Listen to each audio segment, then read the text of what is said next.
A paz do Senhor, amada igreja. A paz do Senhor, amada igreja. A paz, amém.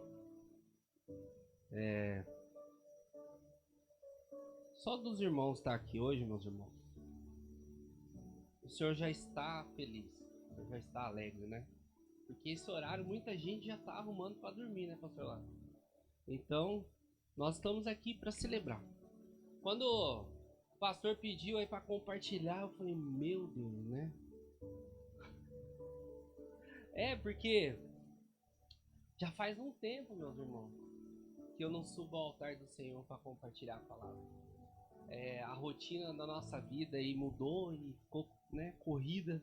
E aí, quando ele falou, e algum tempo eu vinha compartilhado com o Senhor. Falei, Pai, eu quero que o Senhor prepare o dia para mim estar na tua casa de novo, ministrando a tua palavra. E aí chegou assim, logo com a mensagem da cruz, uma mensagem muito tranquila. E eu queria pedir para os irmãos que pudessem estender as suas mãos e orar pela minha vida, para que Deus possa me usar de instrumento essa noite para falar com a sua vida, falar o seu coração, falar com você está em casa. Eu acredito que se Deus usou uma mula para falar com Balaão, Ele pode usar esse gordinho para falar com você essa noite. Amém? Então que vocês possam estender a mão para minha vida aqui e orar por mim. Senhor, graças te damos e te louvamos, Pai. Nós agradecemos por tudo que o Senhor já tem feito, Pai. Nós agradecemos pelas orações, Pai, por esse tempo de louvor, adoração, Pai, de dízimos e de ofertas, Senhor. E agora vamos contemplar a Tua palavra, Senhor, Pai. Vamos anunciar a Tua palavra, Senhor Deus. Que a Sua palavra possa trazer direção, que a Sua palavra possa trazer forças para as nossas vidas, Senhor Pai. Que a Sua palavra possa nos libertar essa noite, Senhor. E que eu sirva apenas de instrumento da Tua obra, Pai. E que Teu evangelho continue sendo anunciado nesta casa, Pai. Para os que estão aqui, para os que estão em casa e aqueles que vão ouvir a mensagem, Pai, futuramente. Graças te damos e te louvamos. Meus irmãos, Lucas 23. Nós vamos navegar um pouquinho na palavra do Senhor. São 7 palavras dentro de alguns textos do Senhor. A primeira delas está em Lucas 23, 33 e 34.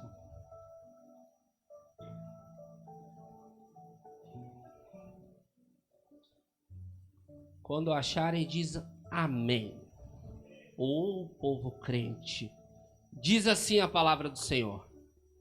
Quando chegaram ao lugar chamado Calvário, ali crucificaram bem com os malfeitores, um à direita e outro à esquerda. Contudo, Jesus dizia, Pai, perdoa-lhes, porque não sabem o que fazem.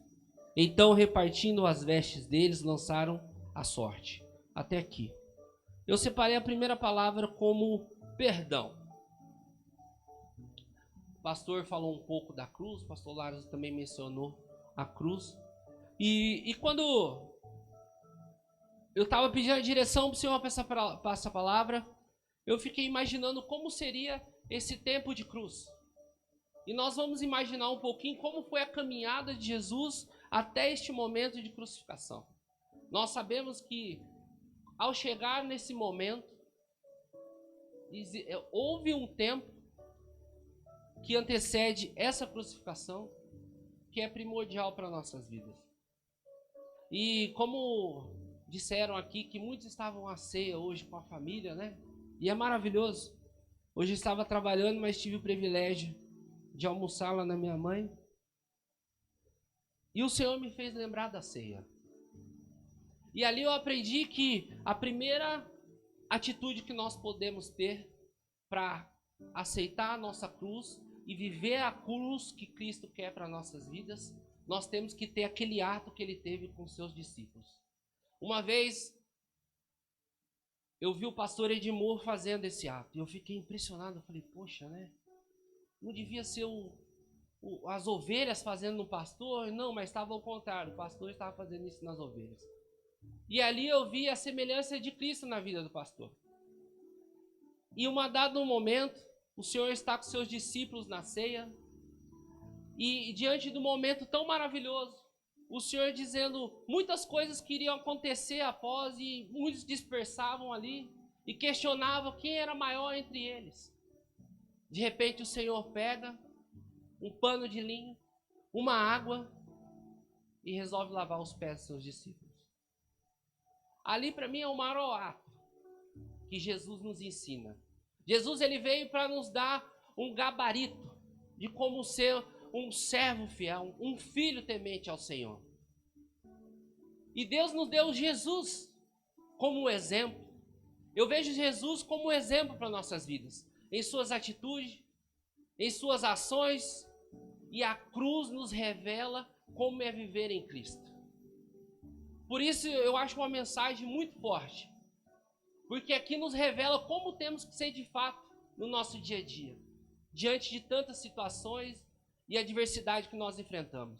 Mas a primeira delas é ter humildade para entrar nesse ambiente de cruz. Jesus, ele teve toda a humildade de se curvar diante de seus discípulos, lavar os seus pés. E nós precisamos ter essa humildade para enfrentar essas 7 palavras, ou ter uma vida com Cristo e reconhecer a nossa cruz. A primeira delas é a humildade. E o Senhor, saindo dali, foi caminhando, passando em alguns lugares, já havia choros, e de repente chegou o tempo da condenação. Estou pulando um pouco porque o pastor falou que só tem 2 horas hoje, né? Então vou ser breve. Estou brincando, gente, vai ser rápido. E chegando ali, começam a acusar o Senhor. Começam a encobrir coisas que não foi feito dele. De repente ele chegou diante de um homem para ser julgado. Ele sabendo que ali havia um único honesto. E todo o povo que o julgava estava errado. Mesmo assim, ele foi omisso, se omitiu e deu a condenação ao Senhor. Nós podemos achar que ele falhou. O projeto estava falhando. Mas nós sabemos que ele só estava fazendo parte do plano divino do Senhor. Ele não estava sendo apenas julgado pelos homens, mas ele estava começando o trabalho que ele havia sido designado. Ele havia dado alguns sinais daquela noite. Ele havia dado alguns sinais daquele tempo de cruz. E aí ele foi levado. Quando ele chegou na crucificação, meus irmãos, a Bíblia nos relata que ele estava ao meio e os outros irmãos estavam à direita. Vou falar os irmãos, não vou falar ladrão. Estava um à direita e outro à esquerda. E a palavra do Senhor diz assim, para entender todo o contexto. Quando chegaram naquele lugar de crucificação, tinha um malfeitor à direita e outro à esquerda. E Jesus falava, perdoa, porque não sabe o que fazem. Aí eu te pergunto, por que o Senhor falou aquilo? Se ele estava sendo crucificado, ele já tinha passado para as maiores torturas que qualquer ser humano pode enfrentar. Há um tempo atrás, eu vi um trecho que cortava do filme Jesus, pela produção de Mel Gibson lá, e mostrava que ele foi açoitado. E depois de muito apanhar, não abriu a boca, nada, ele apanha com uma cinta de couro e na ponta pedaços de ossos, que aonde pegava arrancava carne do seu corpo. Isso foi um pouco do sofrimento de Jesus. Agora, por que de todo esse sofrimento? Aonde ele tinha a razão, o poder e a justiça em suas mãos e ficou calado. Eu costumo dizer que eu aprendo mais ficando calado nas situações como Jesus ficou, do que questionando e argumentando a palavra do Senhor para aquele que não entendeu o que é a palavra do Senhor ainda. E quando nós estivermos sendo atacados, tanto pela direita como pela esquerda, quanto os que estão à nossa volta, nós temos que clamar como o Senhor clamou. Nós temos que interceder para este povo. Senhor, perdoa. Eles não sabem o que falam. Nós talvez já estivemos nessa situação. Eu não fui nascido num berço cristão. Eu tive meu encontro com o Senhor ao caminho. E foi maravilhoso. E desde então eu tenho aprendido com a palavra do Senhor. E eu coloquei alguns pontos. Porque o texto é muito rico. Ele por si só já ministra em nossas vidas. O primeiro ponto que eu coloquei foi: ele perdoou aquele que cravaram os pregos em seu corpo. Segundo, perdoou aquele que julgaram e condenaram injustamente. Terceiro ponto, ele não atenuou as culpas aos ladrões da cruz. Às vezes nós vamos estar em situação que talvez a razão está a nosso favor. Nós estamos certos. Mas nós temos que chamar a responsabilidade para nós. Às vezes dentro do nosso lar, da nossa casa, talvez com um familiar, nós temos que amar mais o próximo. E eu aprendo com Cristo que, além dele ter pagado um preço por nossas vidas, não existe prova maior de amor que Cristo fez por nós. Caminhando para a segunda palavra, que é a palavra de salvação, está nesse mesmo texto, só um pouquinho mais para frente, no versículo 39, diz assim: um dos malfeitores crucificados blasfemava contra eles, dizendo: não és tu o Cristo? Salva a ti mesmo e a nós também. Respondeu-lhe, porém, o outro e repreendeu, dizendo: nem ao menos temem a Deus, estando sob igual sentença? Nós, na verdade, com justiça, porque recebemos o castigo que os nossos atos merecem, mas a este nenhum mal fez. E acrescentou Jesus: lembra-te de mim quando vieres no teu reino. Então Jesus respondeu: em verdade te digo que hoje estará comigo no paraíso. Eu te pergunto, meus irmãos, que ponto que esse malfeitor entendeu que ele era o Cristo? Porque ele também o acusava, Jesus. Ele também recriminava. Mas em um dado momento, quando todos crucificavam Jesus e falavam coisas inefáveis ao Senhor, ele ouviu uma oração do Senhor, que é essa daqui, que nós acabamos de ler no 33. Perdoa. Eles não sabem o que fazem. E essa oração alcançou a vida deste homem. E o Senhor diz claramente: em verdade te digo, que hoje estará comigo no paraíso. Este homem teve a salvação na última hora, no último minuto, talvez no último segundo da sua vida. Ele teve tempo de se arrepender e reconhecer que o Senhor era Cristo, que Ele era o Rei. E eu acho interessante que ele fala assim, quando lembrares de mim no teu reino. Ele reconhece a grandeza do Senhor naquele momento. Ele reconhece que o que estão fazendo com ele de fato está errado. E diante de tal sentença, eles não tiveram 10% ao qual o Senhor teve naquela cruz. Terceiro ponto. A salvação é pela graça, não pelas obras. Porque se fosse pelas obras, esse criminoso não estaria no reinado do Senhor. Não estaria junto ao Senhor.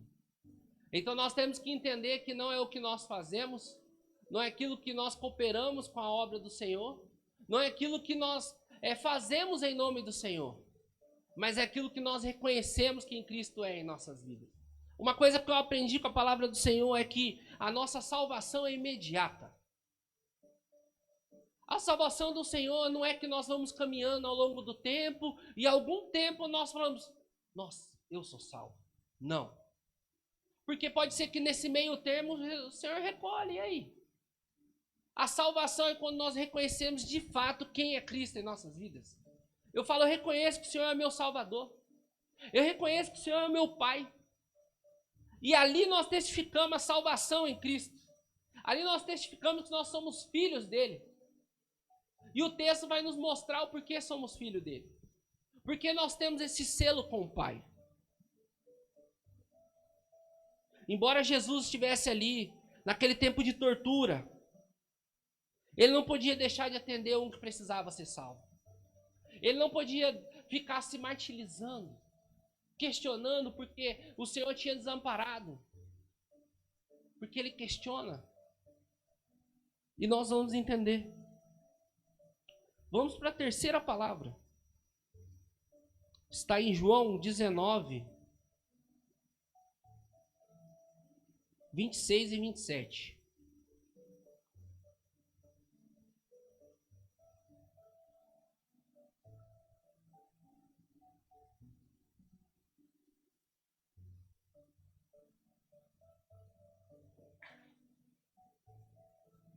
Essa terceira palavra é o amor. E diz assim: vendo Jesus, sua mãe, e junto a ela o discípulo amado, disse: mulher, eis aí o teu filho. Depois disse ao discípulo: eis a tua mãe. Dessa hora em diante, os discípulos tomou para casa. Até aqui.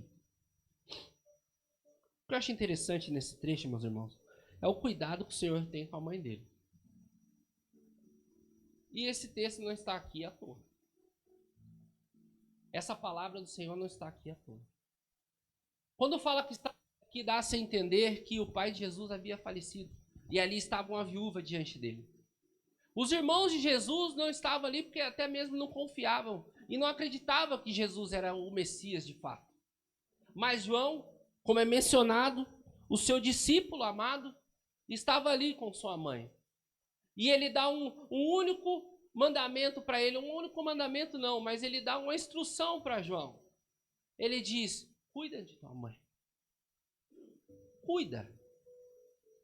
Quantas vezes nós tivemos esse cuidado, esse zelo com nossos familiares? Qual de nós aqui tem esse cuidado com os nossos familiares? Às vezes nós temos uma situação financeira melhor e desamparamos os pais, ou talvez negligenciamos algumas atitudes com eles. Se está aqui é porque nós devemos ter esse cuidado com a nossa família. Nós devemos ter um zelo. E eu entendo que de fato João respeitou essa ordem do Senhor. Porque se nós continuarmos a mergulhar nas Escrituras, nós vamos ver que lá em Éfeso, João estava pregando e a Bíblia menciona que Maria estava lá. Então, aonde João estava, Maria estava junto. Ele estava cuidando. Ele estava obedecendo à instrução do Senhor. E nós precisamos nos atentar a isso, meus irmãos. Nada passa encoberto aos olhos do Senhor. Uma pequena palavra que seja. Primeiro ponto. Os próprios irmãos não aceitavam a missão dele. Talvez não vão aceitar os nossos familiares a nossa missão. Talvez não vai aceitar aquilo que Cristo incumbiu a nós. Mas nós temos que seguir com fé. Segunda, nenhum dos seus irmãos acompanhou até a cruz. E a terceira, Jesus deixou com seu discípulo mais amado.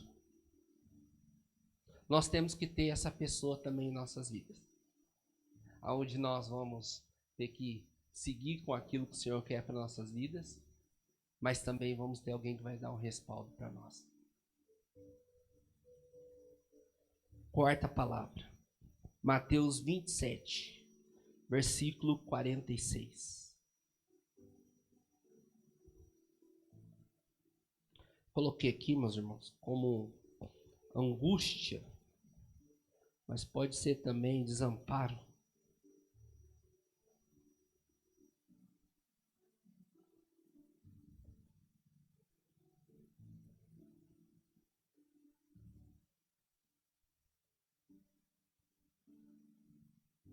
E esse trecho, meu irmão, todos acharam?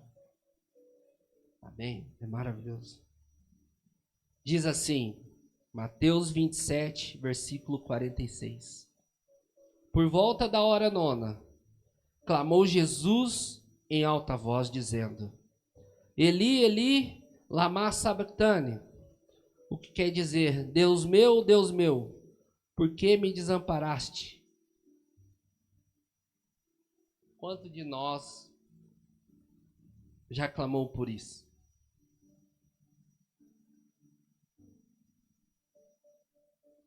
E o Senhor está para provar que Ele nunca desamparou. Ele nunca esqueceu de nenhum de nós. Ele sempre esteve nos melhores e nos piores momentos da nossa vida. É que às vezes, no momento de dificuldade, nós esquecemos que o Senhor é Deus e Ele é Pai.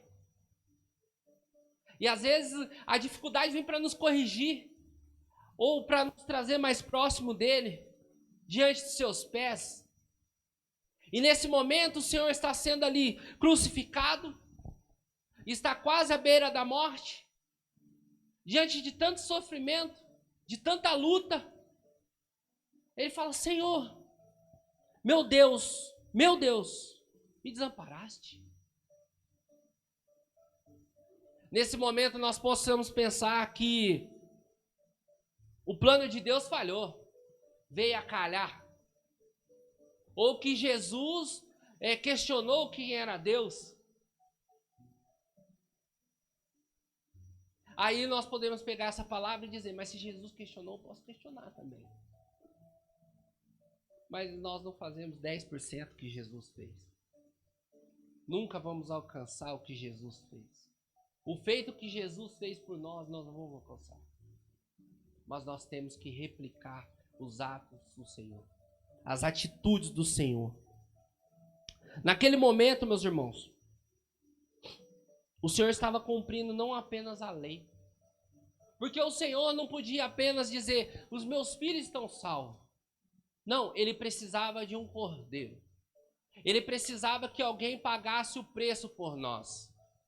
E diante daquela situação, alguns até diziam: se tu realmente é Cristo, desce daí para que acreditamos em você.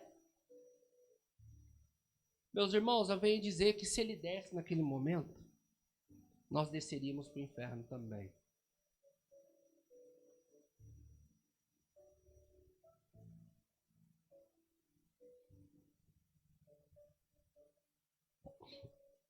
Ele não desceu.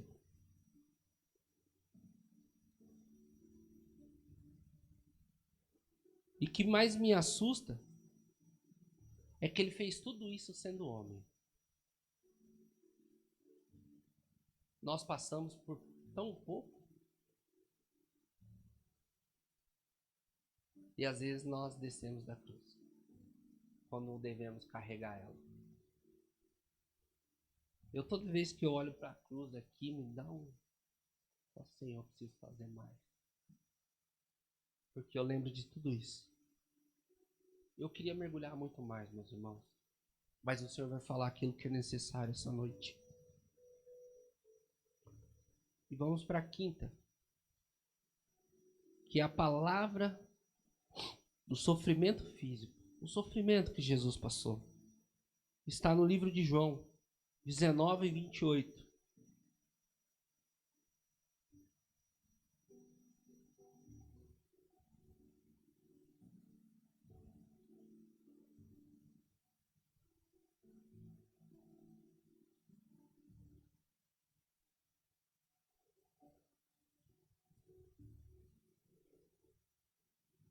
Diz assim: depois, vendo Jesus que tudo já estava consumado, para se cumprir as Escrituras, disse: tenho sede.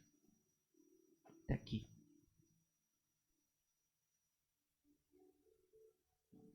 Esse é um dos piores. Aonde o Senhor, diante de tanto sofrimento, aonde já havia quebrado membros, já havia sido crucificado, já havia sido açoitado, ele disse: tenho sede. E pegaram uma esponja com vinagre, mergulharam e passaram em sua boca. Isso gera mais sede. O Senhor, como um ser divino e também homem, qualquer um outro que tivesse passado aquilo que o Senhor já havia passado naquele dado momento, já havia morrido. Porque ali já está faltando ar. Ali o coração já está batendo de forma diferente. A respiração falta, pesa. E eles costumavam quebrar as pernas para que morresse mais rápido. Mas existia uma palavra, e existe uma palavra, que nenhum de nossos ossos será quebrado. E do Senhor Jesus também não foi quebrado. O da direita e da esquerda foi. Se você se atentar de Jesus, não quebrar. Porque aquele que é do Senhor, ninguém vai quebrar.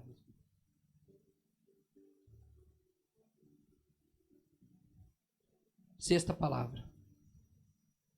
A vitória. Está aqui, na sequência. João 29, 30. Estava ali um vaso cheio de vinagre. Embriagaram de vinagre uma esponja, fixando no caniço. Lá lhe chegaram à boca. Quando, pois, Jesus tomou o vinagre, disse: está consumado. Inclinando a cabeça, rendeu o espírito.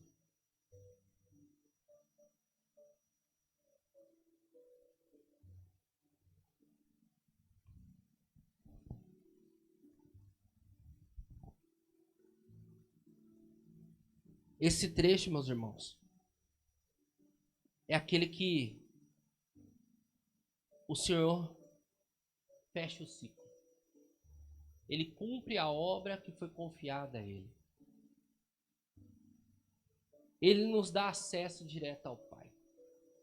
Ele acaba de tirar a sentença que estava declarada para as nossas vidas. Ele acaba de tirar todos nós do inferno. E nos dá a salvação por todos aqueles que creem nele, creem em seu nome. Nós precisamos honrar o Senhor. Nós precisamos honrar esse sacrifício do Senhor.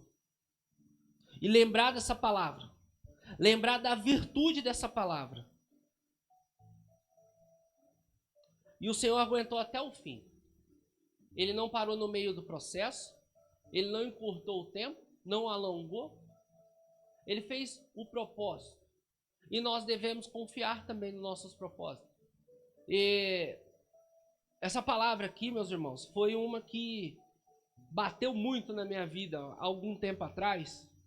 Que eu tinha problema com alguns términos. Começava muita coisa e não terminava. E aí um dia eu me deparei com essa palavra e eu falei: Senhor, eu preciso terminar. Tudo aquilo que eu começar, eu terminar. Não vou começar mais nada se não tiver terminado nada. Agora, com as coisas do Senhor, meus irmãos, tem um zelo muito grande. E um temor enorme. Só Deus sabe o tanto que eu clamei por Ele esses dias para estar aqui nesse altar dele. Só Deus sabe, meus irmãos. Foi uma guerra, uma luta. E eu separei algumas coisas aqui. No grego, essa palavra diz telestestai. Tetelestais, perdão. O primeiro significado dessa palavra era um significado doméstico, aonde o pai incumbia seu filho a um determinado serviço. E o filho fazia aquele serviço e chegava ao pai e falava: telestestai. O trabalho está feito. Ou a obra está concluída. A segunda era comercial.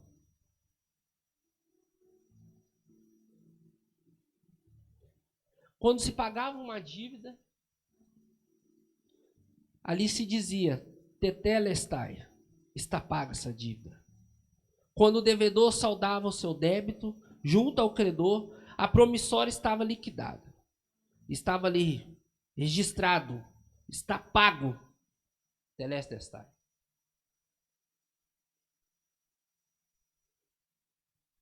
Terceiro significado: imobiliário.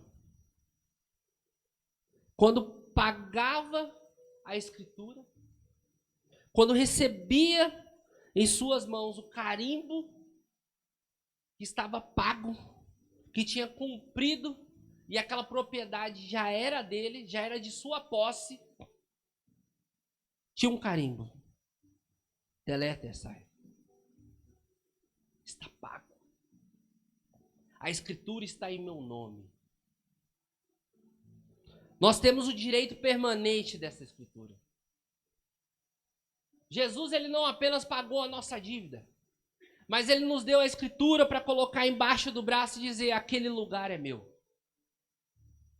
Aquela propriedade no céu é minha. Ele liquidou toda a nossa dívida. O nosso saldo está zerado. Ele pagou toda a nossa conta. Só Ele poderia fazer um ato tão grande por nossas vidas. O que seria de nós sem a vida de Jesus? Sem o sacrifício de Jesus? Nós estamos falando da morte, mas nós acreditamos no Cristo vivo. Naquele que está conosco todos os dias, todas as manhãs. E Ele falou: está paga a sua dívida. Eu e você temos acesso ao céu agora. Por conta deste sacrifício. Quando Cristo bradou na cruz: está consumado, Ele estava nos entregando o certificado, a garantia da Escritura, registrando posse de uma herança eterna, incorruptível e gloriosa no céu. A sétima, meus irmãos, é a palavra de fé. Lucas 23, 46.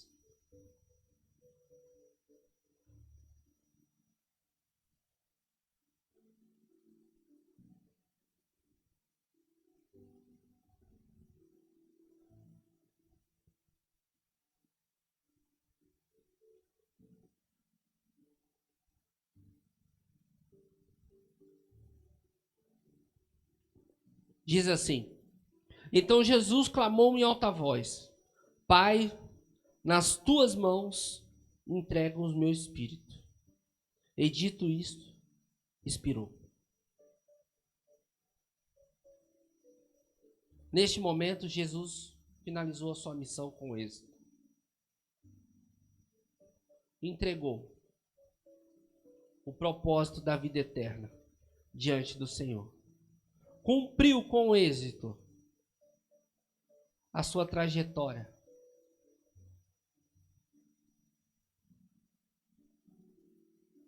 Eu coloquei 3 observações aqui também. Primeiro, o nosso pecado é horrível, porque ele teve que pagar um alto preço. Segundo, o amor de Deus é indescritível. Deus não precisa descer o tempo todo e testificar o amor dele por nossas vidas.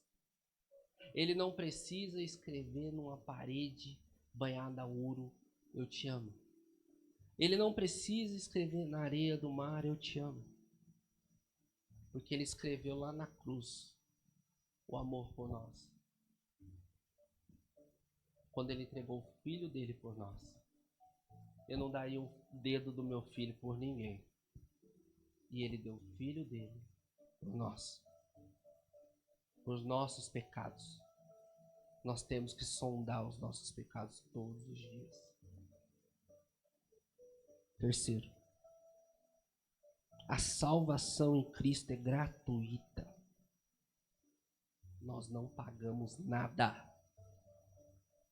Nós não fizemos esforço nenhum. Nós temos que fazer valer a pena. Nós temos que honrar o Senhor, meus irmãos. Nós não podemos deixar passar toda essa luta, todo esse sacrifício por nós em vão. Sabe quando você faz um sacrifício por alguém, por um filho, que seja? Você fala: dei o meu máximo. E talvez a recompensa não é o que você queria. Você fala: nossa, eu fiz tudo isso. E a pessoa... Às vezes nós somos assim diante de Deus. Nós precisamos dar uma resposta na altura que o Senhor deu para nós. Essa mensagem nos leva a refletir. Quem é Jesus de fato? Os irmãos, eu creio que todos têm convicção de quem é Jesus. tem convicção do que Ele fez por nossas vidas. Mas talvez tenha alguém em casa, ou que venha ver essa mensagem, e poderia se dar o direito de perguntar: quem é esse Jesus de fato? Eu preciso andar com esse Jesus. Eu preciso ser como esse Jesus foi. Eu preciso ser a imagem e semelhança de Cristo. E para concluir, meus irmãos, apesar das nossas angústias, o nosso emocional, sofrimento físico, podemos encontrar conforto, esperança, convicção nas palavras de Jesus. Perdão, salvação, amor, vitória, fé. Que até as últimas palavras de Jesus na cruz sejam sempre lembradas e guardadas por aqueles que nele creem. Como é grande o amor que Jesus tem por nós. E como eu amo Jesus. Como eu amo Jesus. Eu não fiz nada para ele ainda. Nada. Mas o pouco que eu faço, meu irmão, é 100%. E eu peço todos os dias a conversão do Senhor. Eu ponho a mão na minha cabeça assim, ó. Se tem algo em mim, Senhor, sai em nome de Jesus. Se tem algo ruim em mim, sai. Porque eu não posso deixar tudo que Ele fez ali seja em vão. Nós precisamos crescer em Cristo e fazer valer a pena esse ato. E nós precisamos anunciar esse Cristo para aqueles que ainda não a conhecem. Nós precisamos dizer que o inferno não foi feito para eles. O inferno foi feito para demônio e toda a cambada dele. Nós fomos feitos e criados para estar junto com o Senhor na eternidade. Você crê nisso, meus irmãos? Então que você possa receber essa palavra e guardar no coração. Não deixe que o inimigo roube essa palavra do seu coração. Eu creio que daqui para domingo o Senhor vai fazer muito ainda. Que nós vamos contemplar a vitória em Cristo. Aqui o Senhor já venceu a morte, meus irmãos. Aqui Ele já venceu tudo que Ele tinha para vencer na terra. E como o pastor mencionou, Ele desceu para testificar. Muitos adoram um Cristo morto. Nós adoramos um Cristo vivo. Um Cristo presente. Um Cristo que é Pai. E Ele nos deu o seu Espírito Consolador. A minha oração essa noite é para que Deus se revele cada dia mais na sua vida. Que nós possamos viver tudo aquilo que Ele tem para nossas vidas. Que nós não venhamos a deixar que o inimigo venha roubar. Porque assim como Jesus naquele período de crucificação tinha muita coisa para tirar do foco, Ele continuou firme no propósito dele. Muitos queriam te dar a coroa e Ele corria para a cruz. O ato de Judas, meus irmãos, foi porque ele queria ver que Cristo aceitasse o reinado. Não foi porque ele queria o dinheiro. No entanto, que depois ele quis devolver. Mas o Senhor não queria o reinado. E às vezes o reinado vai aparecer em nossas vidas. E nós vamos ter que rejeitar ele e correr para a cruz. Porque o reinado pode nos tirar do propósito de Deus. Nós temos que ser humildes. Nós temos que entender qual a nossa posição diante de Deus, meus irmãos. Eu tenho o privilégio de estar aqui hoje pregando para os senhores, os pastores da igreja. Mas eu sou apenas um servo, um filho do Senhor, que o adora e o ama e quer fazer de tudo para agradar. E eu quero que a minha família esteja lá comigo. No dia que o Senhor falar, vem, eu quero estar pronto, meus irmãos. E eu quero que a igreja do Senhor esteja lá. Eu não quero que ninguém fique para trás, meus irmãos. Amém? Você possa fechar seus olhos, nós vamos orar junto e agradecer por este momento.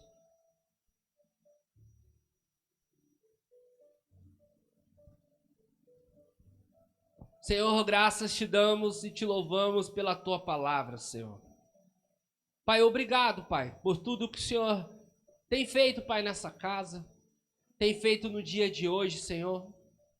Hoje nós contemplamos, Senhor, Pai, a tua luta, Senhor, a tua batalha, o teu sacrifício, Pai, como homem e como Deus, Senhor, por nossas vidas, para honrar o teu propósito, Senhor, e nos dar acesso direto ao Pai, para que nesse momento nós possamos clamar a Ti, Senhor.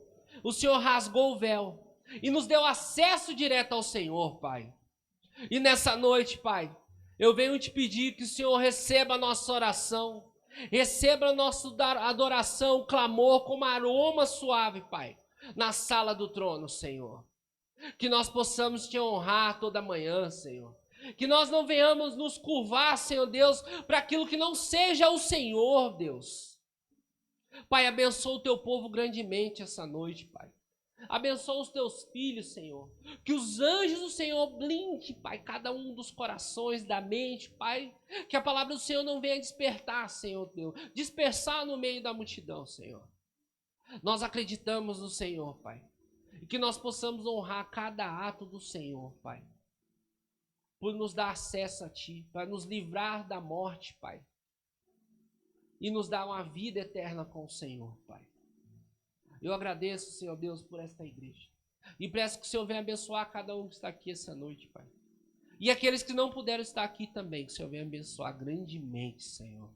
Que o Senhor venha abençoar aqueles que estão nos seus lares ouvindo essa mensagem, Senhor. Que o Senhor possa estar tocando, Senhor. Que o Senhor possa estar restaurando lares essa noite, Pai. Restaurando vidas, Senhor Deus. Aquele que está fraco possa se fortalecer, Pai. Aquele que perdeu a fé, Senhor Pai, possa resgatar essa noite, Pai. Aquele que está pensando em divórcio, Senhor Pai, possa reatar os laços, Senhor Deus. Aquele que está enfermo no hospital, Senhor Deus, o Senhor possa trazer a vida eterna, a cura, Senhor Deus. Que ele possa entender que o Senhor é a esperança da glória, Pai.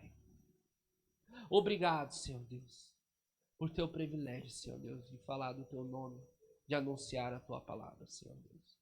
Graças te damos e te louvamos em nome de Jesus, Senhor. Amém.